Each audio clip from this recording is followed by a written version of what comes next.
All right, let's go ahead and continue with back side of the page, which is, let's go with, call this even and odd functions part 2. All right, so number 6 and 7, if you haven't noticed it yet, they are both exactly the same picture, except number 6, we are going to be doing an even. We're going to be completing this with an even function, and number 7, we're going to be completing each of these with an odd function. All right, so remember, an even function, it's going to have to look exactly the same on, or as a reflection on both sides of the y-axis, so both sides of this line right here, right? So that's your y-axis. I want it to be like a reflection or have a mirror of both sides. Okay, so I can do this a couple ways. I can do this with a flip.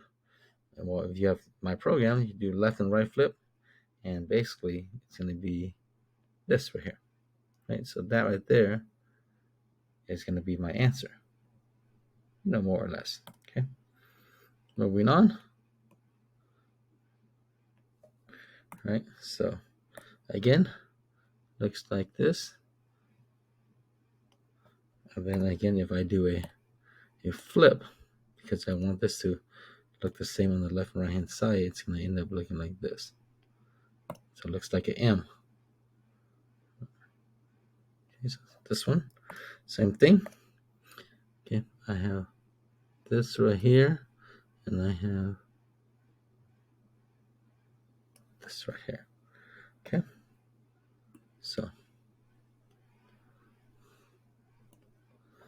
let me see. Let me see if this will work. Okay, maybe it won't. Okay, so I'm going to go ahead and do a flip. Flip left and right. Okay, so it's going to end up looking like this. Yep, it actually will work. So that's what it's going to end up looking like. Oh, I guess I'll have to leave that there. Okay, so that's how you do the rest of it. Okay, now this one, I'll use blue. Now this is going to be symmetry about the origin right here. Okay, so I'm going to spin about the origin. So basically what's going to happen is I'm going to do a 180 degree rotation. So if I do this, right, so I take this and I rotate it. See how the little green handle is on top? If I get it to the bottom, it's going to end up there. And it's going to end up being something like this. Okay, that's what it's going to end up looking like.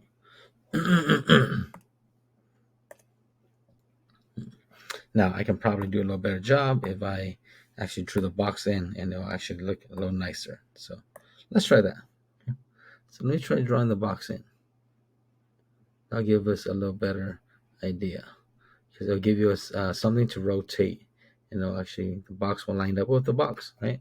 So if I do that, and I group that together, okay, now if I do the rotate this, you can see it. It's perfect. There you go. See, the box lines up, and I've rotated from the top to the bottom, and that's where it is. Okay, so I'm gonna do the same thing again. First, I'm gonna draw the box, just to get this easier to do a rotation, so you can see that the box itself or the graph will line up with itself. So this is the M, the same M, or the part of the M. Oh, let me do that again. That was a little sloppy. It looks like just in. Okay, so I'm gonna go ahead and group this together. Okay, so now I'm going to rotate this 180 degrees. So from the handle from the top to the bottom, see that I reach the bottom, and the box lines up on top of each other. Yep, so that's what it ends up looking like if it's an odd function. Okay, hopefully this helps. Okay, same thing here.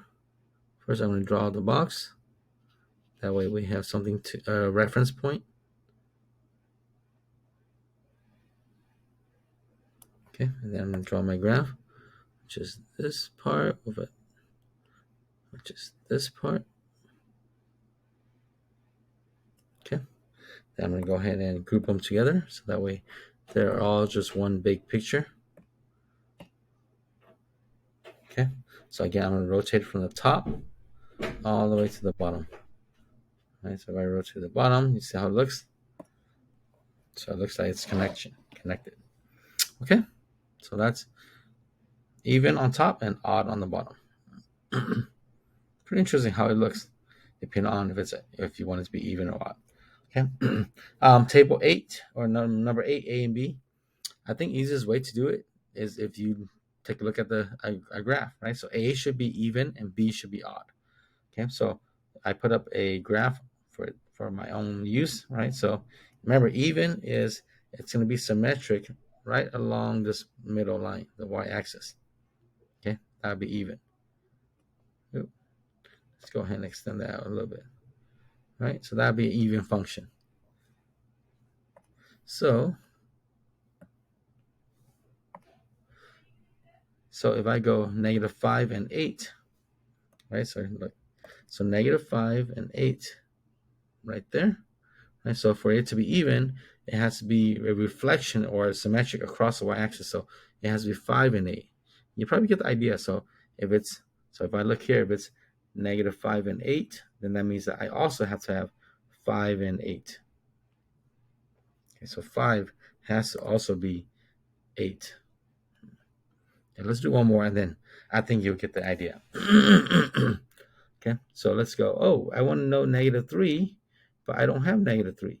Well, then I'm going to go ahead and look at +3, right? +3 gives me 4, right? So if I go +3 gives me 4. Then if it's a reflection across it, then I will go reflect across that, which means that it's going to have to show up at +3 and 4. Sorry, that was bad drawing. Right, so it'd be +3 and 4. So it should look exactly the same. Right, so which means that if it's +3 and 4, then it'll be -3 and 4. So you probably get the idea, right? So you're just looking for the other source of it, right? It's like kind of like its twin, right? So for example, let me take some of these things out. Here, I'll leave 2, right? So if I have, look, see, I don't have 4, but I do have -4, which is a 6. So that means that my +4 is also 6. Okay. And if you look, right, -4 is 6, and +4 also 6. You see how it looks symmetrical, right? So let's go to -2. Oh, I don't have an answer, but I do have 2, 0. So 2, 0. That means -2 should also be zeros, because if I go 2 and 0, then that means -2 should also be 0, and it should match up because it's like a reflection, like I said. Okay. 1, don't have 1, but I do have, oops, I do have -1, which means that -1 is -2. So that means that my +1 is also -2, because if I look, -1 is -2, right? That means that for it to be an even function, +1 has to also be -2. Okay, and the last one, I'll leave this for this next problem here. And what about 0, right? Well, 0 doesn't have to exist, right? Or 0 could exist. You could say, if you take a look at this looks exactly the same, right? Looks exactly the same on both sides. So you can say 0 just doesn't exist, or you can say 0 is 5 if you want. And if it's 0, 5, then it ends up right here. You can see that it actually works out. So it'll be there, it'll be there, and you see how it looks exactly the same on both sides. Or you could say 0 and, I don't know, whatever you want. You could say 0 and -6 if you want. Right? 0 and -6. Right? So if I say 0, -6, it's all the way down here. You can see that still works, because on the left side, it goes all the way down. On the right side, it goes all the way down and it connects. Right? And it still looks exactly the same. So that 0 could be anything. Or it could be nothing. Right? Because whatever you put for 0, it will always work out. Okay? Okay, now let's look at the odd function. Right? So the odd one, we just have to make sure that we know that it's going to be a 180-degree rotation. So for example, Well, actually, let's try something first, right? So let's look at that. -5, -6. Right? So let's look at -5, -6. Right? So if I go -5, -5, and -6, it's going to be way down here, right? So for it to be an odd function, I mean, look at what's going to happen, right?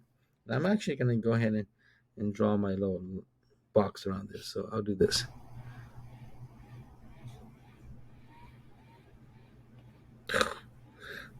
Hold up.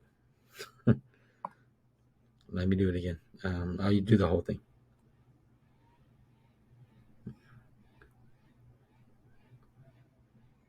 Oh, I have an extra line just sitting there, but get the idea. I'm going to go all the way around. I know some of my grid isn't perfect, but okay. So that's -5, -6.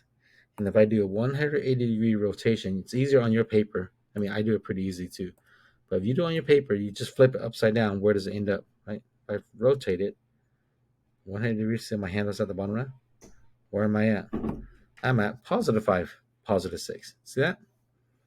I am at +5, +6. So for my +5, for my +5, it needs to be +6.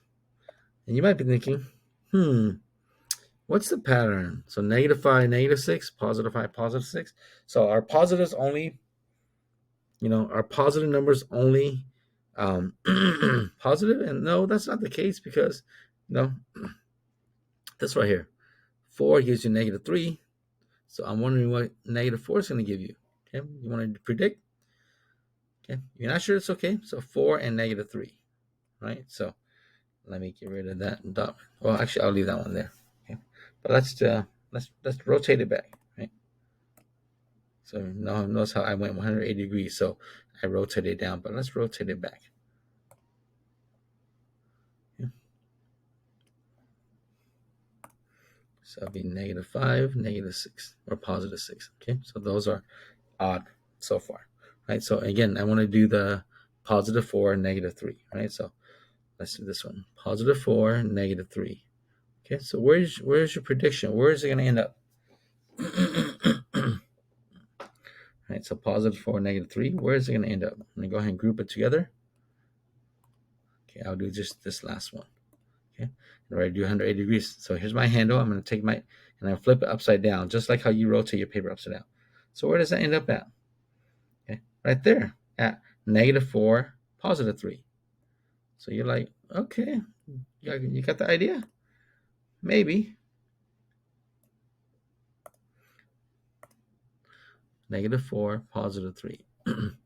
Okay, so if you haven't seen it yet, it's that the 4 and -4, they're just going to be opposite answers, right? So the -4, if the 4 is -3, then the -4 is +3. So they're just opposite answers. You can see, and let me get rid of all that. So now when I go and do 4 and -3, let's see. 4, -3, right there. Okay.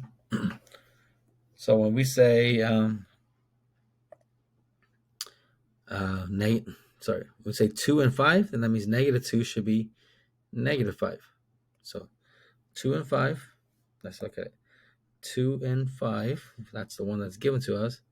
And then if it's -2, then it'll be -5. So -2 and -5.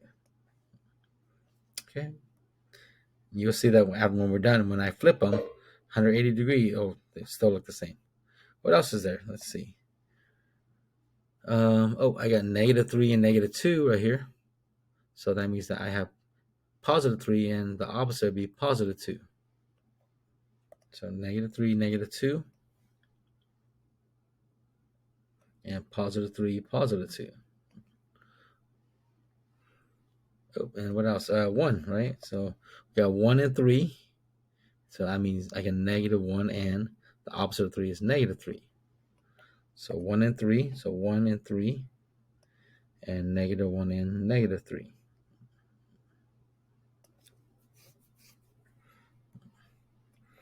And then I'm going to go ahead and rotate all of this.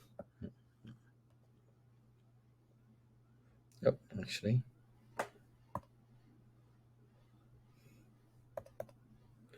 Let me turn. Well, it doesn't matter, right? Because if it's an odd function, it will actually still look the same. So let me group it all together. Okay, so if I rotate it, still looks the same. Right? And what about 0, right? Well, remember on the other side, okay, 0 could be nothing, right? Because you don't have to have 0. This is already an odd function. So 0 could be 0 could be nothing. So that means that there doesn't have to be 0 because I'm rotating this. Again, look at this. Rotating this by turning it from the bottom to the top. It's going to end up still the same. Okay. So I don't have to put anything, but if I do put something for 0, okay, from the other side, remember, if I do put something for 0, it has to be 0. Okay, it has to also be 0. Nothing or 0. Okay, it has to be 0. Here's my 0. Okay, because if I do put something for 0, it has to be at y equals 0. Okay, it has to be at 0, 0, because that's the only way it's going to work. Because when I rotate it, that's the only way it's going to stay put. So again, look, I go from the top to the bottom. You see how the 0 doesn't even move? Okay, everything moves, but doesn't move. Right. So, and if I let's say if I put it, let's say if I said 0 was oops, if I said 0 was -2, right? And let me group that together. And then like see how the blue dot is down at 0, it's 0 negative. If I go 180 degrees, guess what? Everything looks the same except now the 0 is at +2. So that's not going to work. So if it has to